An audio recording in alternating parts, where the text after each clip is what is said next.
Ya pemirsa, pemilihan umum sudah dilakukan pada tanggal 14 Februari kemarin. Kita bersama-sama melakukan pemilihan umum dan saat ini publik tinggal menunggu bagaimana hasil dari pesta demokrasi ini melalui penghitungan yang dilakukan oleh lembaga penyelenggara pemilu yaitu adalah KPU.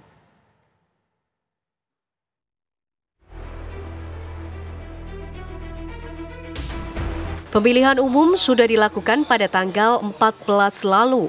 Saat ini publik tinggal menunggu hasil dari pesta demokrasi ini melalui penghitungan yang dilakukan oleh lembaga penyelenggara pemilu yaitu KPU.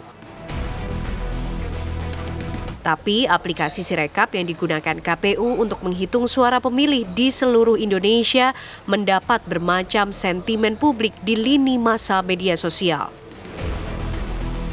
Drone Emprit, salah satu lembaga analisa media sosial mengungkapkan Sirekap mayoritas sentimen negatif di media sosial.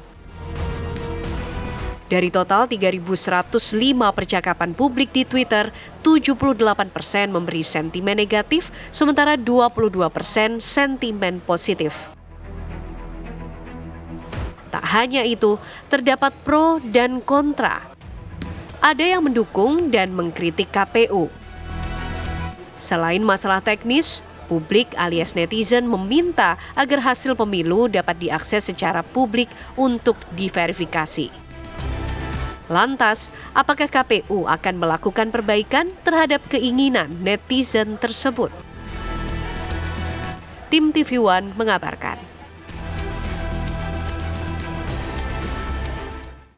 Oke, banyak sentimen yang disampaikan oleh warganet ya ketika sama-sama mengawal hasil penghitungan suara. Acuannya adalah aplikasi Sirekap yang dikeluarkan oleh KPU. Banyak juga warganet yang memiliki emosi yang berbeda-beda atas hasil dari penghitungan yang dilakukan oleh KPU. Nah, kita akan membahas mengenai hal ini, bagaimana sentimen, kemudian apa sih sebenarnya narasi-narasi yang ingin disampaikan oleh warganet ini. Kita sudah kehadiran 3 orang narasumber pagi hari ini. Yang pertama ada Mas Rizal Nova Mujahid, ini analis senior Drone Emprit. Pagi, Mas Nova. Mas Nova, pagi. Assalamualaikum. Yang kedua ada Mbak Rustika Herlambang, ini Direktur Komunikasi Indonesia Indikator. Pagi, Mbak Tika. Pagi. Halo, Mbak.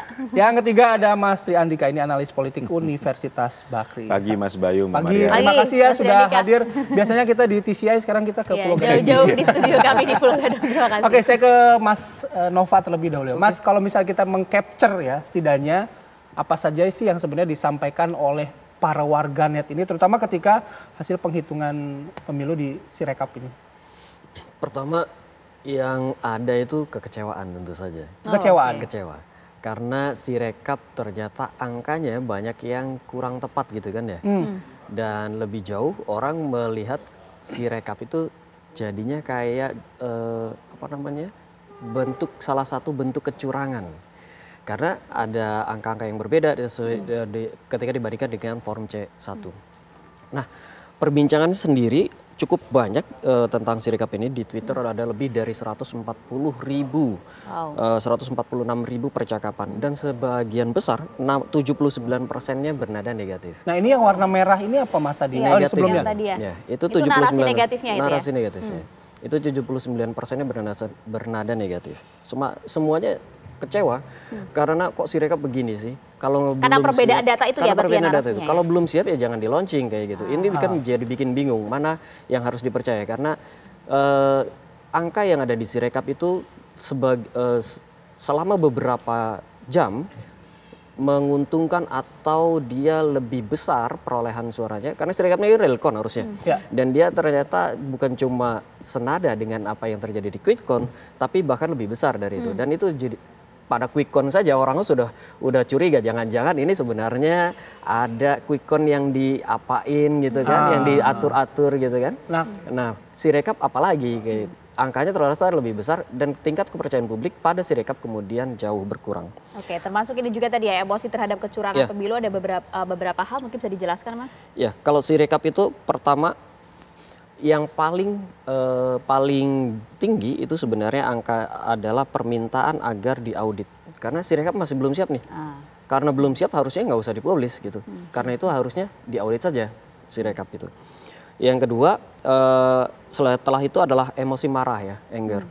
Itu sebagian besar nyampein OCR-nya gagal, dugaan Sirekap dimanipulasi, ada banyak masalah, sulit diakses dan sebagainya dan sebagainya. Sempat juga tuh Sirekap sulit diakses dan nggak ada update dalam beberapa jam. Betul, sempat terjadi. Gitu. Dan itu bikin orang frustasi karena ngeliat QuickCon kok kayak gini QuickCon-nya, agak susah dipercaya. Ke Sirekap yang RealCon kok sama juga susah diakses. Itu bikin orang frustasi ya. Terus kalau kita lihat yang ketiga yang paling banyak itu tentu saja adalah kaget. Kaget ini juga terjadi di QuickCon. Fenomenanya agak mirip-mirip. Kaget karena tingginya perbedaan. Kalau di Sirekap tinggi perbedaan antara form C1 dengan angka yang ada di Sirekap. Kagetnya ini berarti bernada negatif? Sebagian besar negatif. Contohnya bisa nggak sih Mas? Contoh cuitannya seperti apa? Kalau contohnya misalnya gini. Kok bisa kayak gitu? Kok bisa Sirekap angkanya nada-nadanya kayak gitu. Kok bisa angkanya seperti ini? Ini sih sudah pasti memenangkan untuk paslon tertentu kayak gitu. Karena narasi-narasi kecurangan juga akan dilontarkan tidak hanya oleh satu paslon, pendukung paslon tertentu ya.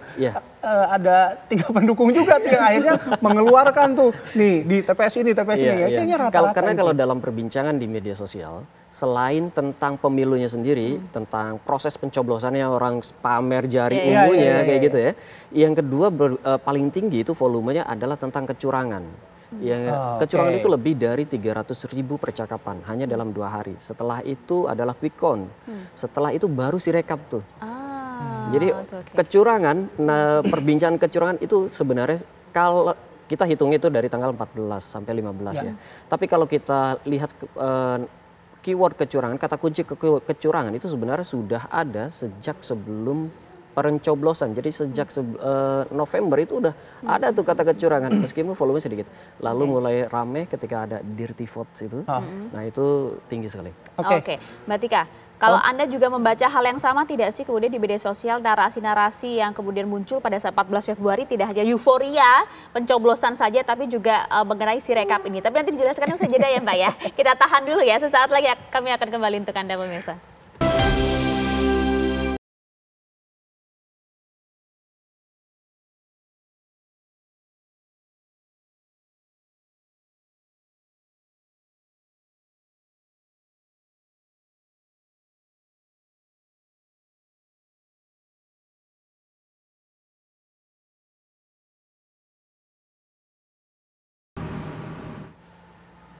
Oke, tadi Mas Nova sudah menyampaikan analis dari Daun Empit. Kalau Mbak Tika bagaimana? Nanti ngobrol offline kayaknya seru banget ya. Tapi kalau Mbak Tika analisisnya bagaimana? Mungkin juga kan ada beberapa platform yang karakteristik penggunanya berbeda-beda. Kalau Mas Nova kan tadi Twitter tuh. Ya, nah saya mengambil data dari tanggal 14 Februari jam 2 siang sampai tadi malam jam 19.00. Jadi jumlah percakapannya itu ada 1.332.278 postingan dari 5 platform. Mana? Dari 5 platform, Twitter, Facebook, Instagram, YouTube, dan TikTok. Kemudian total akunnya ada 389.118 akun. Engagementnya 10.077.519. Artinya satu jumlah yang cukup fantastis gitu. Nah, terus kalau kita buka itu ada terbagi atas 10 isu terbesar di 5 platform. Betul gitu. Nah, kalau kita bisa melihat itu ya, yang paling banyak engagementnya adalah soal ucapan selamat kepada Prabowo. Kemudian kedua adalah soal quick count gitu. Ketiga adalah soal Soeharto. Di mana relevansinya di sini, Mbak? Karena di dalam deklarasi itu kan Prabowo menyampaikan bahwa dia mengucapkan terima kasih kepada Soeharto. Nah, kemudian netizen kan rame banget gitu kan, waktu Prabowo mengucapkan Soeharto gitu. Netizennya ribut banget gitu. Balikan. Nah, seperti yang itu. Yang cie-cie itu ya, Mbak ya? Betul, itu adalah engagementnya terbesar ketiga. Justru kemudian yang terbesar adalah itu. Iya, nah itu seperti juga lihat di data ada sorotan KPU, kecurangan pemilu, kawal hasil pemilu, deklarasi kemenangan, kemudian ada Pak Jokowi juga namanya disebut-sebut. Nomor 9 itu adalah subsidi BBM, padahal isunya baru kemarin sore tapi udah rame. Dan terakhir adalah soal HAM. Nah, di sini kita bisa melihat perbedaan gitu ya Mas ya. Jadi kalau dari sisi jumlah postingan paling banyak memang nomor 1 ucapan selamat, kedua adalah terkait sama kecurangan pemilu. Gitu. Kemudian baru ke quick count gitu, itu adalah isu terbesar. Jadi kenapa kalau kita lihat di sini tuh sentimen negatifnya sangat besar, mencapai 49% gitu. Sementara dari sisi engagement itu hanya 14%. Itu artinya apa Mbak? Artinya besar tapi engagementnya kecil. Nah artinya, jadi secara jumlah postingan ya, itu ternyata banyak sekali yang ngeposting dengan frame atau tone yang negatif. Tetapi ternyata gitu, netizen itu tidak semua hal-hal yang negatif itu diamplifikasi atau di replay ataupun dikomentarin gitu. Ternyata netizen itu lebih suka dia mengomentari hal-hal yang positif gitu. Nah menariknya hal ini tuh bisa tergantung pada platformnya Mbak. Jadi kalau di Twitter itu sentimen negatifnya paling besar. Tapi di TikTok itu sentimen negatif dan engagementnya itu paling kecil gitu. Nah jadi ini adalah, jadi kita bisa melihat kenapa kok engagementnya tuh sentimen negatifnya kecil. Karena platform yang terbanyak direspon sama netizen adalah TikTok. Dan juga karena pengaruh karakteristik pengguna nggak sih Mbak? Betul sekali. Jadi itu, nah ini adalah karakteristik pengguna yang tadi saya sampaikan. Twitter itu sentimen negatifnya sangat besar, sementara di TikTok sama di Instagram kecil gitu. Di TikTok tuh sebenarnya juga besar kan gitu, tapi engagementnya tuh sangat kecil. Nah kenapa seperti itu? Jadi kalau di Twitter itu sifatnya masih sangat politis gitu ya. Jadi isu-isu terkait sama kecurangan itu larinya di Twitter gitu. Di Instagram dia berbicara terkait sama situasi yang terjadi dan lebih banyak dimunculkan oleh akun-akun selebgram seperti Atta Halilintar, Raffi Nagita, Najwa Shihab, televisi gitu kan. Nah kemudian juga statement dari Anies Baswedan, Mahfud MD yang semua mengajak ke arah pemilu sudah usai, mari kita kawal, mari kita jaga persatuan.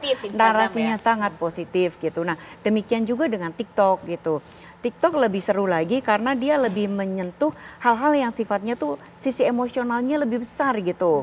Nah di sini terlihat gitu ya, kalau misalnya di Twitter itu bicara soal Soeharto itu dengan tone yang negatif, tapi di TikTok itu dia bicara dengan tone yang positif gitu.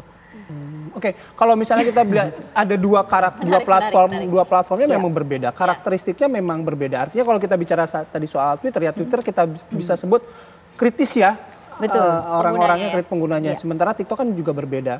Nah, apakah ini juga dilandaskan pada karakter dengan usia penggunanya, Mbak?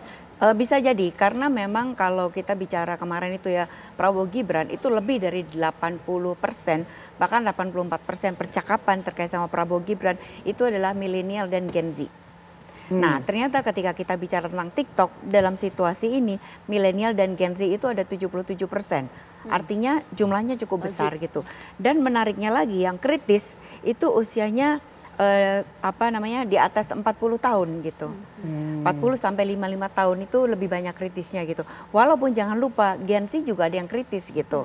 Nah itu adalah hal-hal yang menarik terkait dengan situasi pasca pemilu ini gitu.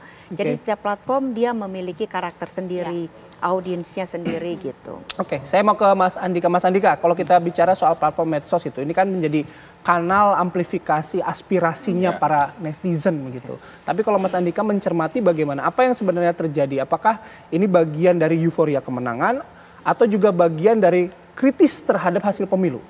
Ya, yang pertama fenomena medsos dan pemilu itu sudah menjadi satu fenomena yang terus menguat. Indikator sederhananya pengguna internet di tahun 2019 itu sekitar 190 jutaan. Sekarang sudah 216 sampai 220 juta, Mas. Jadi kalau sekarang ada peningkatan conversation terkait dengan election di kanal medsos dan juga para capres kan juga menggunakan TikTok sekarang ya, Mas. Bahkan di Ekonomis itu menyebutkan bahwa TikTok is the key battleground of Prabowo Subianto. Nah, itu kan mirip-mirip dengan apa yang terjadi di Filipina saat Bongbong itu menggunakan TikTok juga sebagai platform menyerang warga desa ya, warga di luar kota. Jadi ada kesadaran penggunaan medsos yang lebih meningkat sekarang. Tetapi sayangnya ya kalau kita kaitkan dengan kecurangan ya atau isu kecurangan yang ditargetkan kepada Sirekap yang tidak reliable itu, ya dikarenakan proses pemilu kita masih manual gitu, ya. Jadi manual, sekarang kan kita mencoblosnya manual, ya. Tetapi penghitungannya coba digital. Sementara pasti ada distorsi yang luar biasa antara rekapan di form manual dengan rekapan di form digital. Inilah yang nggak sinkron menurut saya, dan ini membuat kita tidak mengevaluasi cepat. Dan sebenarnya isu ketidaksesuaian antara manual dan digital ini itu sudah terjadi sejak tahun 2019. Sayangnya kita punya waktu 5 tahun, nggak memanfaatkan sedemikian rupa untuk membenahi ini. Itu dia, karena kan ini bukan yang pertama kali. Akhirnya gitu ini isu yang selalu muncul, isu rutin ya, isu rutin yang selalu muncul pasca Pilpres. Nah, ini mempengaruhi tingkat trust masyarakat kepada hasil yang dikeluarkan oleh KPU. Sehingga kalau saya pribadi mendorong ya, tahun 2029 kita sudah e-voting. Kalau sudah e-voting, nge-tracknya gampang. Tidak ada lagi distorsi antara hasil manual dengan hasil digital, dan itu sudah dilakukan di banyak negara e-voting ini, Mas. Oke, baik, nanti juga kita lanjut lagi. Tapi gini, ketika mengamplifikasi setiap warganet ya, keresahan, kekecewaan, kebahagiaan, tapi apakah itu juga akan berpengaruh pada dunia nyata lah, kurang lebih seperti itu. Kita akan bahas lebih lanjut lagi, tapi kami harus jeda terlebih dahulu. Kami akan kembali sesaat lagi.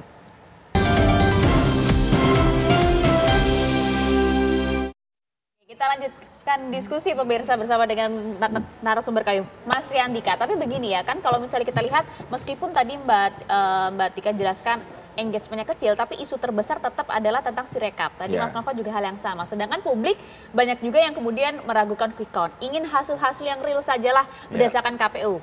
Kemudian melihatnya adalah real count. Tapi kemudian polemik ini juga muncul. Jadi sebenarnya untuk mengatasi trust publik ini seperti apa gitu loh? Ya, KPU-nya harus mau diaudit kalau sekarang ya. Kalau sekarang babnya adalah tentang KPU harus terbuka ya, dan minimal menunjukkan sikapnya yang terbuka untuk diaudit ya, atau dicek oleh pihak-pihak yang memang berkepentingan. Itu yang pertama. Yang kedua, saya melihat ini berarti menandakan PR kita di 2019 itu tidak dikerjakan secara serius dalam manajemen pemilu kita oleh KPU dan pemerintah ya sebagai penyelenggara gitu.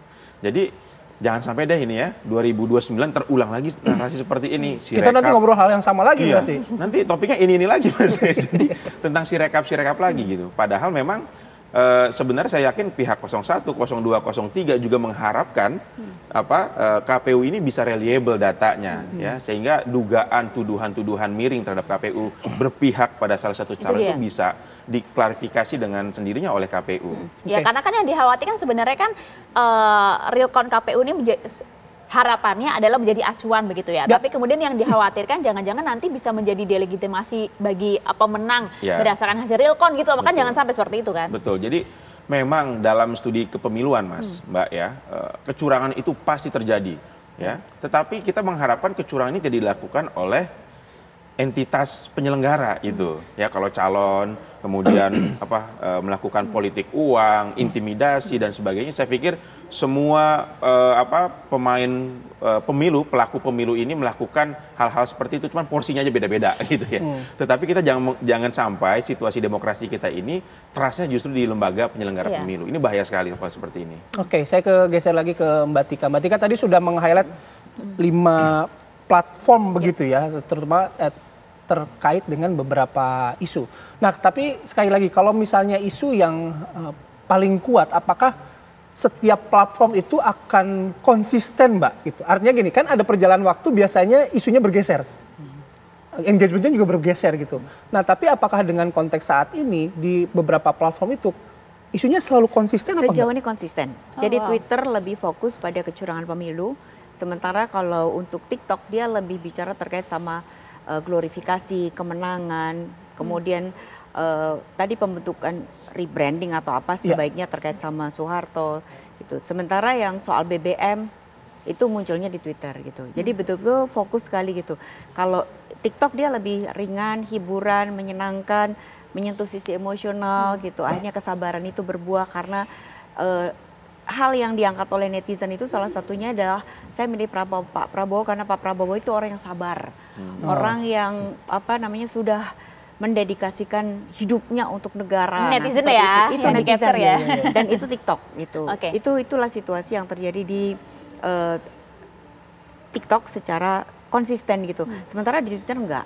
Kayak soal isu kenapa tadi ada pelanggaran HAM di isu paling bawah, itu juga munculnya di platformnya lebih ke Twitter gitu. Dan konsisten soal secara emosi pun demikian, artinya gini, Twitter kayaknya marah-marah mulu gitu ya. Tapi kalau TikTok kayaknya seneng-seneng terus gitu. Itu juga nggak, Pak? Sejauh ini memang begitu sih gitu. Setidaknya kita bicara, kita kan fokus di pemilu ya gitu. Ternyata netizen itu dia sangat mengapresiasi pemilu gitu, bahwa tingkat kepuasan juga tinggi gitu kan. Terus kedua adalah ternyata yang bicara di TikTok itu engagementnya atau netizennya, audiensnya itu 77% itu Gen Z sama milenial gitu. Bahkan mungkin sekarang udah naik lagi gitu. Jadi rata-rata di atas 80 kalau TikTok gitu. Nah kemudian kalau misalnya di Twitter, dia dari range usianya tuh dia lebih beragam. Mulai dari anak Gen Z sampai di anak generasi X lah gitu. Itu lengkap. Dan masing-masing pendekatan di antara anak Gen X, kemudian milenial, sama kemudian yang yang Gen X itu beda-beda. Jadi kalau Gen X itu dia lebih bicara soal Orde Baru dan Orba seperti itu gitu. Terus kemudian kalau yang milenial dia bicara terkait sama situasi kecurangan yang terjadi dan kemudian dia memotret hasil-hasil seperti itu gitu. Mbak, berarti kalau misalnya karena kita tadi berfokus pada TikTok dan juga Twitter begitu ya. Artinya kutub ekstrim dua platform ini sangat terasa ya dibandingkan Instagram dan Facebook gitu. Betul sekali. Jadi misalnya kita bicara terkait sama Pak Jokowi aja gitu. Itu antara di Twitter dengan di Instagram narasinya beda ya? Iya, itu udah jauh sekali gitu. Tapi yang paling terlihat polarisasi yang sangat besar itu adalah terkait sama Soeharto. Jadi Soeharto di framing tuh negatif di Twitter gitu. Karena memang kebanyakan usia di atas 40 tahun yang lebih mengingat terkait sama kondisi di Orde Baru. Sementara kalau anak yang Gen Z di TikToker, mereka enggak. Mereka mungkin karena mengambil ya data dari TikTokan yang lain yang menyatakan bahwa Soeharto tuh seseorang yang dekat sama Prabowo gitu. Itu adalah ibunya Titi Soeharto. Dia dulu jadi presiden cukup lama seperti itu gitu. Jadi benar-benar situasinya tuh berbeda antara di dua platform tersebut. Memang saling kontroversial. Kepantasan suka ada ledek-ledekan, C anak Twitter, C anak IG gitu-gitu. Ternyata beda. Hal yang sama juga nggak Mas Nova, tapi kemudian pertanyaan lanjutannya adalah kalau di Twitter, kemudian kalau kata Mas Bayu marah-marah mulu nih kayaknya ya. Tapi pertanyaan publik adalah kritis, ini tuh kritis bukan marah-marah. kritis gitu ya. Tapi pertanyaannya adalah ini tuh sebenarnya kalau Anda capture di Twitter narasi-narasi yang muncul sebagai besar narasi negatif ini organik atau bot Mas? Tapi dijawabnya nanti ya, usai jeda ya. Saat lagi PHP mulu nih Ayah. Saat lagi ya.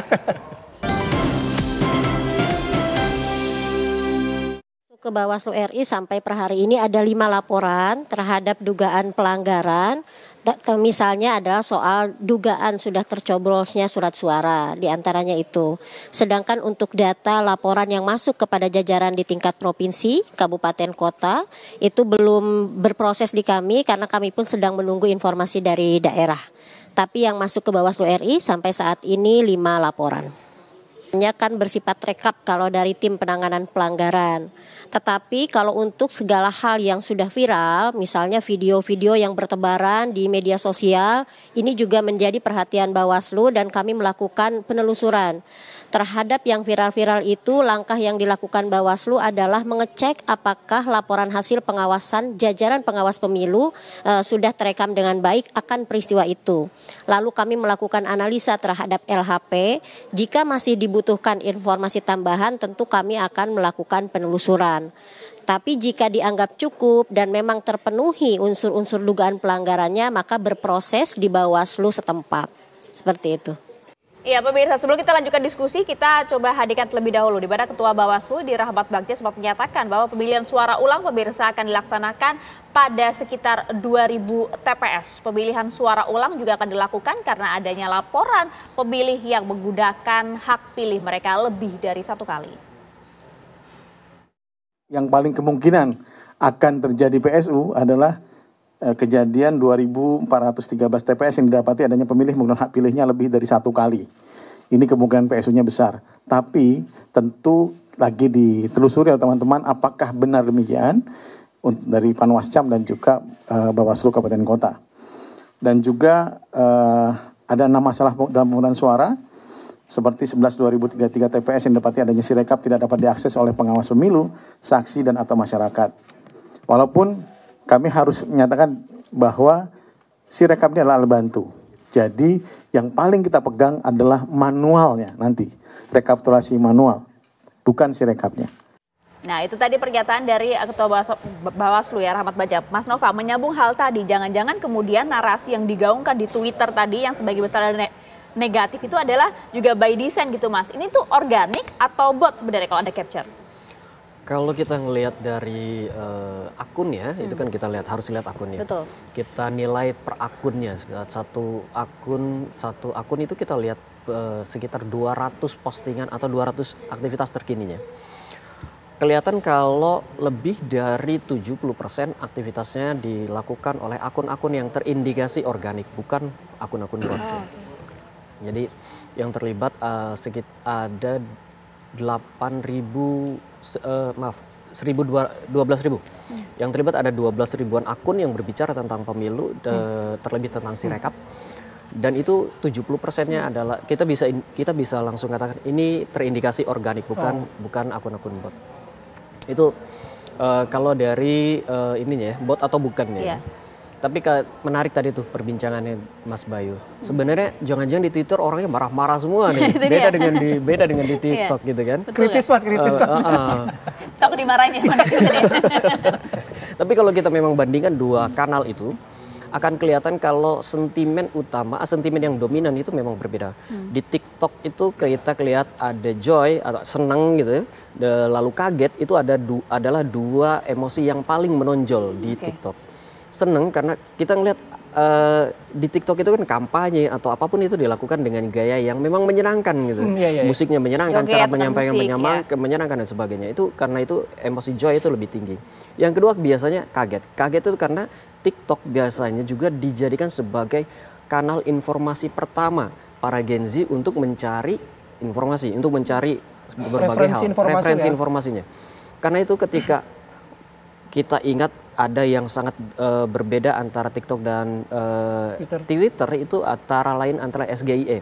SGIE di Twitter negatif sekali, tetapi di TikTok orang ngebahas apa sih itu SGIE, disampaikan dengan cara yang fun. Dan akhirnya orang jadi tahu, oh ternyata ini penting lah, ini penting loh kayak gitu. Itu emosi itu tinggi tuh, kaget dan joy. Beda sama Twitter. Memang Twitter betul-betul agak bertolak belakang. Memang kalau di Twitter itu memang orang kebanyakan kritis ya itu tadi ya, karena kritis jadinya orang mengantisipasi, orang jadinya agak marah-marah dan jadinya juga tingkat kepercayaan atas. Kalau kita bicara kecurangan itu jadi lebih tinggi dibandingkan yang ada di TikTok. Oke. Gitu, Mbak Tika, soal tadi kan Joy udah kelihatan ya kalau di TikTok itu. Tapi kalau kita bicara soal satu lagi Sirekap, kemudian dugaan kecurangan gitu. Benar-benar tidak ada yang di-highlight oleh para pengguna TikTok ini, atau kalaupun di-highlight yang ditekankan apa sih sebenarnya gitu? Sebenarnya kadang-kadang yang di TikTok tuh ada, tapi dia tidak mendapatkan engagement-nya ya.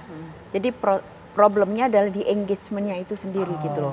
Dan kita juga melihat bahwa ternyata TikTok itu menjadi salah satu fenomena dunia sekarang. Dia trennya lagi naik. Kalau di 2019 kita bisa melihat bahwa apa yang ada di Facebook itu dia ternyata selaras dengan hasil di Pilpres.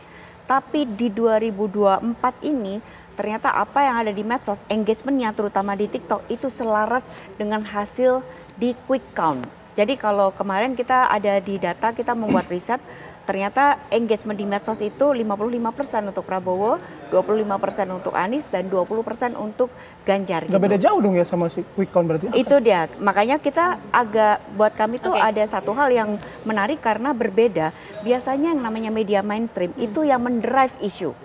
Tapi, dan itu yang lebih potret daripada realita. Tapi ternyata engagement di medsos dan terutama adalah TikTok itu adalah lebih mendekati potret yang ada di pemilu sekarang.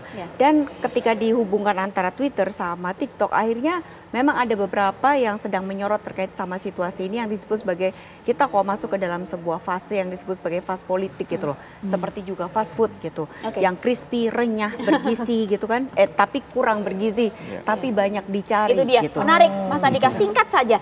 Apakah kemudian perbedaan karakteristik dari setiap platform ini digunakan sebagai strategi juga oleh para tim pemenangan kita ya Mas? Ya, tentu ini bagian dari strategi ya, semua tim menggunakan platform sosial media untuk strategi pemenangan. Ya, menyasar platform yang Tapi kalau mana tadi gitu saya mau highlight Mbak ya, berarti antara narasi kecurangan, isu kecurangan plus isu non kecurangan itu lebih besar narasi yang non kecurangan, Mas. Ya, ini juga kalau kita lihat berarti memang sentimen ataupun percakapan di sosial media itu lebih cenderung ya sudah ingin move on saja gitu ya, melihat hasil quick count atau hasil Sirekap dan KPU itu sudah mencerminkan situasi akhirnya gitu ya. Apalagi gap quick count itu sudah sangat jauh antara Prabowo 02, 03 dan 01. Nah, ini saya melihat bahwa meskipun ya hasilnya sudah seperti itu, tetapi bukan berarti isu-isu kecurangan ini tidak menjadi perhatian kita. Jadi porsinya untuk meningkatkan kualitas pemilu yang lebih demokratis. Tetap harus diberikan porsi seperti itu. Oke, menarik.